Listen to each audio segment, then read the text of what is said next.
friends. In the first movie, Han is this selfish, self-centered guy who is only into things for himself.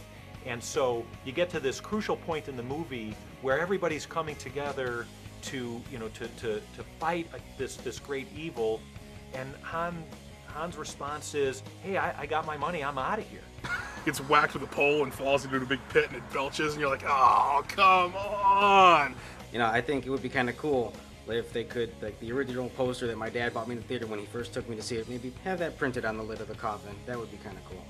There are 3 types of new people within the Legion now. You have the person that shows up with their Stormtrooper armor. They have one successful event, they love it, they throw themselves into the group, and they become a very valuable asset to everybody around them as far as, you know, how did I create this, how did I do this, do you need an extra body to be there? Then you have the second type of new person who shows up to one event and you never see them again. That they decide that, you know what, the Stormtrooper armor is fun for the Halloween, but it's not something that I want to do for just any particular reason or whenever I get the chance. And then you have the third type of person who will come in and decide that my way is the best way, and that I have the answer to how this group can run flawlessly. The standards are they're started to be drafted up by the various detachments, which are groups of the specific costumes within the Legion. When she's coming down from the temple down the steps and Obi-Wan, you see her passing by, it was like, that's it. And I contacted the tattoo artist, and then when he said it too, he's like, I know who you need. He's like, you need Ayla Secura. And the blade doesn't have electronics, except the blade has a reflective film in it. And this is made for dueling, to where you're not going to damage any of the 64 string lights that are on the regular Master Replica lightsabers, the ones that come from the company.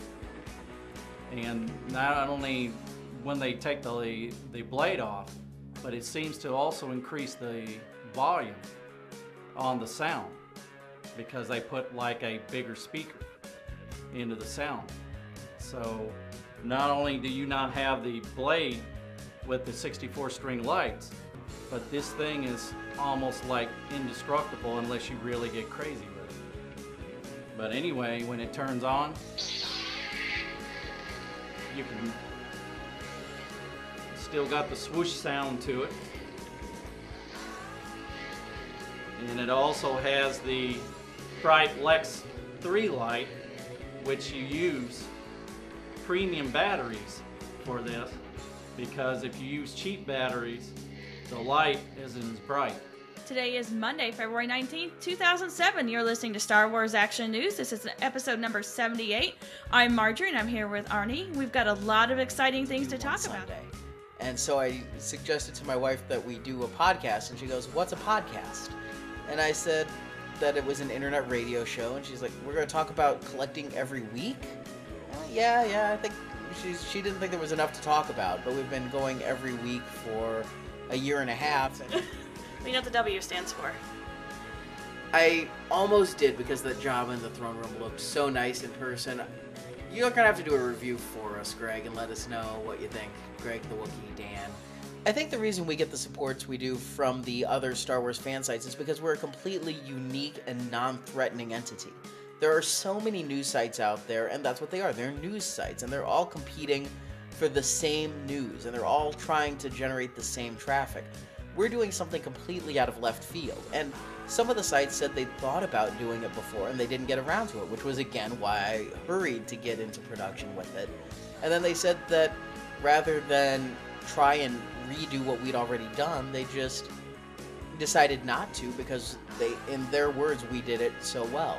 You know, you got Darth Vader, who is just this tall guy in an all-black outfit with a, you know, a big, bright red lightsaber cutting down people using his Force chokeholds. I mean, the affection for Carrie Fisher and the in the Slave Leia costume was everybody's boyhood dream, especially growing up in the 70s and early 80s.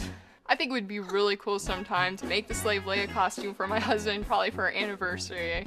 It'd be a little hard to hide making it from him, but I think he would really like that. And don't know where I'd get the metal pieces to make for it. I've heard a lot of women say that it's really cold to wear the costume, but I think he would see that, and it might backfire on me. He might want me to wear it all the time. So I've got nothing for the magazine, so you're just gonna have to sort of write about all the stuff you saw, but I want you to really know what it's like. So this is Dykstra talking. So he says, so I'm gonna show you a tiny bit of the movie. I'm not allowed to show you, I'm not allowed to show you a frame of it, but I need you to get some impression of what it is we're doing here. Had the toys, you know, we'd play outside, we'd role play. I remember one time we actually, me and a friend of mine, Jimmy Thomas, we lived in California, and we found some hockey helmets at a yard sale. And this was right around the time when Return of the Jedi came out. So we took them home, we painted them olive army green, and we became, you know, rebel soldiers. If I could take something with me from Star Wars, it maybe would be